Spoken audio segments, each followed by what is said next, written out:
Hot kitchen YouTube channel එකට ඔයාලා හැමෝම ගොඩක් ආදරයෙන් පිළිගන්නවා. ඉතින් අද අපි හදන්න යන්නේ චිකන් වගේ රසට පොතුබරි කරියක්. මුහුදු කුකුල කියලා හඳුන්වන්නෙත් මේ මාළු වර්ගයම තමයි.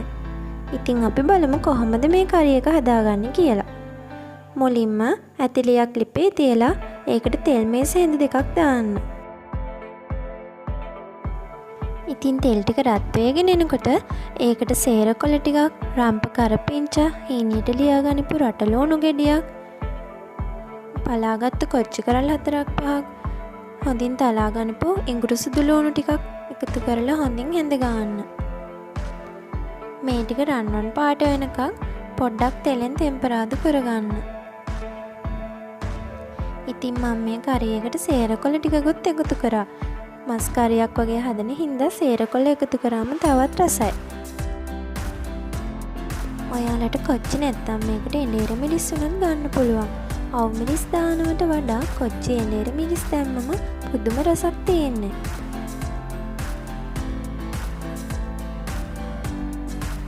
ඉතින් ඔයාලා පොතුබරි සුද්ධ කරගනින්දි පොතුබරි වල හැම අයින් කරලා තමයි සුද්ධ කරගන්න ඕන. මොකද අපි ටිකක් සැරට චිකන් කරියක් වගේ මේක හදාගන්නේ.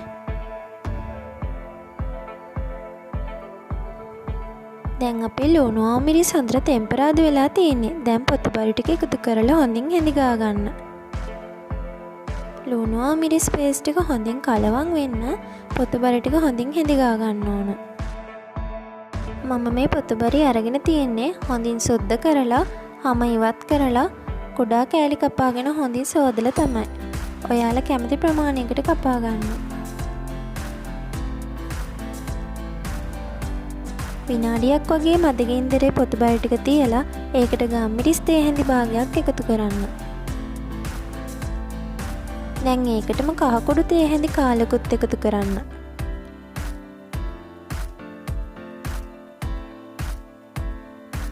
මස්කරි තේ හැඳි දෙකකුත් මේකට එකතු කරලා ඔයාලගේ රස අනුව ලුණුත් එකතු කරලා හොඳින් කලවම් කරගන්න.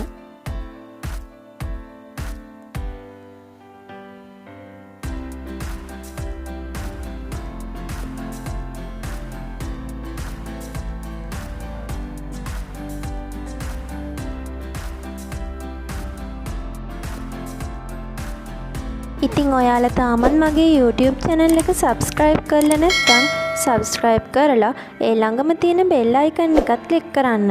එතකොට මම අලුතින් දාන වීඩියෝස් ඔයාලට මුලින්ම බලා ගන්න පුළුවන්.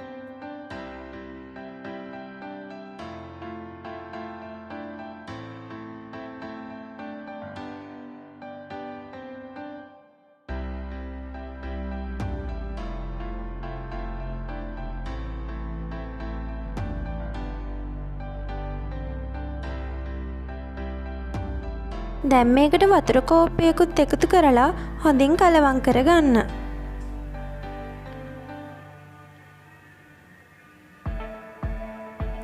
විනාඩි 5ක් වගේ පියනකින් වහලා තමයි තඹ ගන්න ඕන. ඔයාලට හොදි ගොඩක් ඕන නම් වතුර ටිකක් වැඩිපුර එකතු කරගන්න.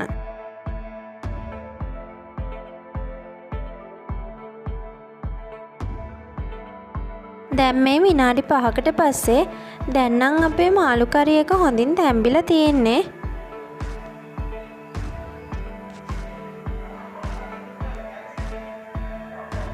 තව ටිකක් වෙලා පියනෙන් වහගෙන හොදි ටික හිඳ ගන්න. දැන් මාළු කරිය එකේ හොදි එක නටද්දි ලිප ඔෆ් කරගන්න. ඉතින් ඔයාලත් මේ රසවත් මාළු කරිය එක හදලා බලන්නකෝ. පොතුබරි මේ වගේ චිකන් කරියක් වගේ හැදුවම හරිම රසයි.